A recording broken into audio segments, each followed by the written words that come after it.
మాట్లాడుతూ అసెంబ్లీకి ఎందుకు రారన్న వ్యాఖ్యలపై స్పందించారు. కాంగ్రెస్ పార్టీ అనేది 1.5 షేర్ మాత్రం ఉంది. ఆ అధ్యక్షులు మాట్లాడిన మాత్రంపై స్పందించాల్సిన అవసరం లేదంటూ ఘాటుగా వ్యాఖ్యానించారు. నాకు ఒక్క ఓటు కూడా రాకపోయినా జగన్మోహన్ రెడ్డి గారు సమాధానం చెప్పాల్సింది కాంగ్రెస్ పార్టీకి కాదు, రాష్ట్ర ప్రజలకు జగన్మోహన్ రెడ్డి గారు సమాధానం చెప్పాలి. మాకు ఎన్ని ఓట్లు వచ్చాయి అన్న విషయం పక్కన పెడితే జగన్మోహన్ రెడ్డి గారికి అయితే 38% ఓట్లు వచ్చాయి కదా. జగన్మోహన్ రెడ్డి గారి పార్టీకి 11 సీట్లు అయితే వచ్చాయి కదా. మరి ఎందుకు అసెంబ్లీకి వెళ్ళటం లేదు? మీరు ఎమ్మెల్యేలుగా ఉంటే మెంబర్ ఆఫ్ లెజిస్లేటివ్ అసెంబ్లీ మెంబర్స్గా ఉండి మీరు ఎందుకు వెళ్ళటం లేదు? వెళ్ళటం లేదు కాబట్టి రాజీనామా చేయండి అని మేము డిమాండ్ చేస్తే ఆ ప్రశ్నకు సమాధానం ఇవ్వకుండా మేము ఇన్సిగ్నిఫికెంట్గా అన్నట్టు మాట్లాడారు జగన్మోహన్ రెడ్డి గారు. జగన్మోహన్ రెడ్డి గారికి సూటి ప్రశ్న, మాకు ఎక్కువ ఓట్లు రాలేదంటున్నారు. సరే, మీకు 38% ఓట్లు వచ్చాయి. మరి వచ్చి కూడా మీరేం చేస్తున్నారు? దాంతో 11 సీట్లు గెలిచి కూడా మీరేం చేస్తున్నారు? దాంతో మీకు మాకు ఏమిటి తేడా? మాకు ఓట్లు రాలేదు కాబట్టి మేము అసెంబ్లీకి వెళ్ళలేదు. మీకు ఓట్లు వచ్చినా 11 సీట్లు గెలిపించినా జగన్మోహన్ రెడ్డి గారు అసెంబ్లీకి వెళ్ళకపోతే మాకు ఆయనకు ఏమిటి తేడా? ఆయనకైనా ప్రజలు 38% ఓట్లు ఎందుకు ఇచ్చినట్టు జగన్మోహన్ రెడ్డి గారు దానికి సమాధానం చెప్పాలి. కాంగ్రెస్ పార్టీ ఒక జాతీయ పార్టీ. జగన్మోహన్ రెడ్డి గారు పుట్టక ముందు నుంచి ఉంది కాంగ్రెస్ పార్టీ. అలాంటి కాంగ్రెస్ పార్టీని ఈరోజు చిన్న చేసి మాట్లాడుతున్నారు. ఏ కాంగ్రెస్ పార్టీ అయితే రాజశేఖర రెడ్డి గారు సేవ చేశారో, ఏ పార్టీలో అయితే రాజశేఖర రెడ్డి గారు ముఖ్యమంత్రి 2 సార్లుగా అధికారం చేపట్టి ఆఖరికి తన ప్రాణం కూడా ఏ పార్టీలో అయితే త్యాగం చేశారో ఆ కాంగ్రెస్ పార్టీ గురించి జగన్మోహన్ రెడ్డి గారు చాలా చిన్న చేసి మాట్లాడారు. అయ్యా జగన్మోహన్ రెడ్డి గారు, మీరు పుట్టకముందు నుంచి ఉంది కాంగ్రెస్ పార్టీ. అలాంటి కాంగ్రెస్ పార్టీ గురించి మాట్లాడే అర్హత మీకు లేదు. మీరు మాట్లాడదలుచుకుంటే మీ పార్టీ గురించి మాట్లాడండి, వైసీపీ గురించి మాట్లాడండి. వైసీపీ ఏం చేసిందో చెప్పండి. మీరు పూర్తి మద్యపాన నిషేధం అని చెప్పి మోసం చేశారు. రైతులకు 3,000 కోట్ల ధర స్థిరీకరణ నిధి ఇస్తాము ప్రతి సంవత్సరము అని మోసం చేశారు. మెగా డిఎస్సీ అని మోసం చేశారు. ఆఖరికి పోలీసుల్ని కూడా మీ ఇంటి కుక్కల్లాగా బిస్కెట్లు వేస్తే పనిచేసే మీ యంత్రాంగంలాగా మీరు వాడుకొని ఆఖరికి కాదంబరి కేసులో అయినా చూసాము. ఎంతో మందిని డోర్ డెలివరీ చంపేసి డోర్ డెలివరీ చేయడం చూసాము. మీ అరాచకాలను, మీ మాఫియాలను జనాలు తట్టుకోలేక మిమ్మల్ని ఓడించారు. ఒకప్పుడు ఏ రాజశేఖర రెడ్డి గారి కొడుకుకైతే అవకాశం ఇవ్వాలని 151 సీట్లను మీకు ఇచ్చారో అదే ప్రజలు మిమ్మల్ని ఓడించి 11 సీట్లు మీకు ఇచ్చారు. అంటే ఎందుకు ఇచ్చారో ఆలోచన చేయండి.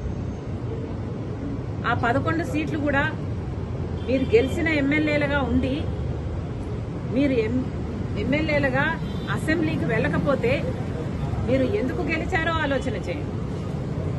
మేమేమీ గెలవలేదు. సరే, ఎందుకు గెలవలేదు?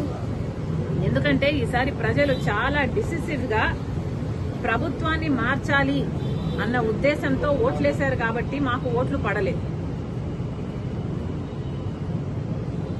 ప్రజలలో కాంగ్రెస్ పార్టీ పట్ల ఆదరణ లేదు అనడానికి వీల్లేదు. ఎందుకంటే దేశంలోనే చూస్తున్నాం, కాంగ్రెస్ పార్టీ ఎదుగుతుంది.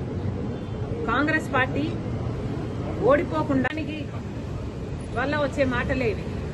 మళ్ళీ చెప్తున్నాం, పోలీస్ డిపార్ట్మెంటు సోషల్ మీడియాలో వస్తున్న బూతుల గురించి, సోషల్ మీడియాలో అవాస్తవాలు రాస్తున్న వాళ్ళ గురించి, సోషల్ మీడియాలో మహిళలను చిన్న చేసి అవమానించి చేస్తున్న పోస్టుల గురించి పోలీసులు ఇంతే కాదు, ఇంకా అరెస్టు చెయ్యని వాళ్ళను కూడా చేయాలి.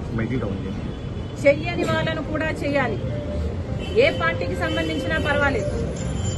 ఆఖరికి వైసీపీ అయినా, టీడీపీ అయినా, కాంగ్రెస్ పార్టీ అయినా పర్వాలేదు, అసభ్యకరంగా ఎవరు పోస్టులు పెట్టినా కూడా పోలీస్ డిపార్ట్మెంట్ చర్యలు తీసుకోవాలి, వాళ్ళని అరెస్ట్ చేయాలి అని కాంగ్రెస్ పార్టీ డిమాండ్ చేస్తుంది. ఇది ఒక పొలిటికల్ ఇష్యూ కాదు, ఇది ఒక సోషల్ ఇష్యూ. కాబట్టి